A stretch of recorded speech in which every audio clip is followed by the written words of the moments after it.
سلام د نن سهار د 9 بجو خبرونو ته مو زه سمیع الله امینی هرکلی وایم.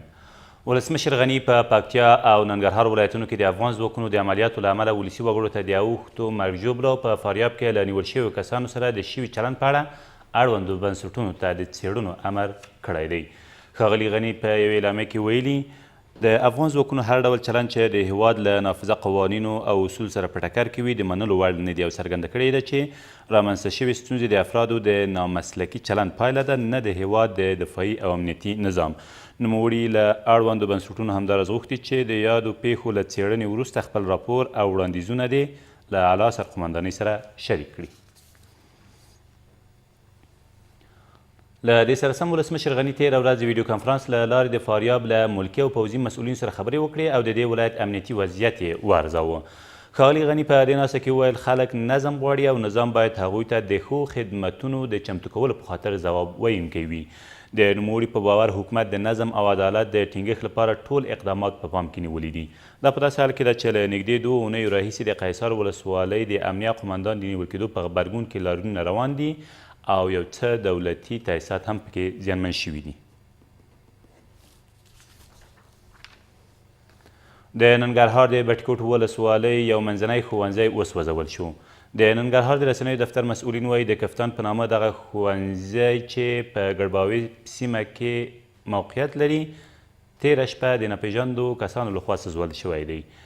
د سرچینې په وینا په دې پیښه کې د یاد ښوونځي 8 خونې هم سوځېدلي او ټول اسناد سوځېدلي دي. د کابل د نهمې امنیتي حوزې اړونده سیمه کې تېره ورځ د تریاکو یوه لویه ذخیره کشف او ضبط شوه. د کابل د امنیه قمندانۍ د نشي توکو پر وړاندې د مبارزې مدیر میان احمد احمدي وایي په دې ذخیره کې چې په هودخیلو سیمه کې موقعیت درلود څه باندې 70 کیلوګرامه تریاک ساتل کېدل. د نوموړي په وینا د دغو توکو په تړاو یو کس له یو شمېر وسلو او پوځي جامو سره یو ځای نیول شوی دی. ولسمشر غني وایي د افغانستان او ترکمنستان ترمنځ د دوامداره همکاریو بنسټ ایښودل شوی دی.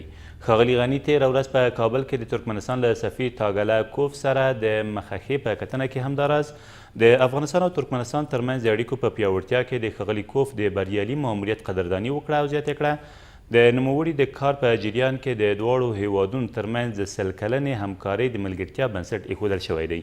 ښاغلي غني همداراز د سیمه ییزو پروژو پرمختګ ته په اشارې وویل د پراختیایي کوریډور جوړېدل د لاجوردو لار او د سیمه ییزو اتصال سترې پروژې به له دواړو هیوادونو سربیره پر سیمې هم مثبت اغیز وکړي.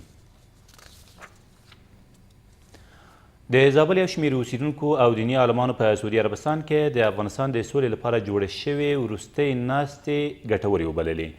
د دوی په وینا تر دې وروسته باید طالبان هم خپله جګړه پای ته ورسوي ځکه د دوام لپاره هیڅ دلیل نشته. تېره اونۍ د سعودي عربستان په جدې او مکې ښارونو کې د افغانستان په ګډون د نړۍ د یو شمېر علماو په ناسته کې د افغانستان روانه جګړه ناروا وبلل شوه او له طالبانو هم وغوښتل شول چې له جنګ جګړو لاس واخلي او د سولې لاره غوره کړي، خو طالبانو بیا دغه غوښتنه رد کړه.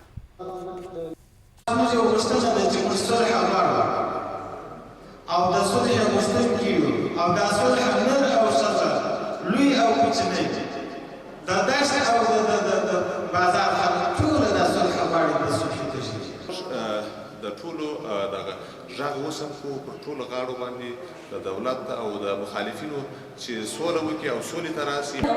چې سوله یوازې د نارینه‌و په همکاري او په مرسته او په هڅې باندې نشي راتللی. مېرمنې هم په دې کې حق لري او مهم رول لوبولی شي. د تېرو 14 کلونو کې هره ورځ په مقابل کې جنګېدلي، زما د نظام، زما د عسکرو، زما د هر څه په مقابل کې جنګېدلي.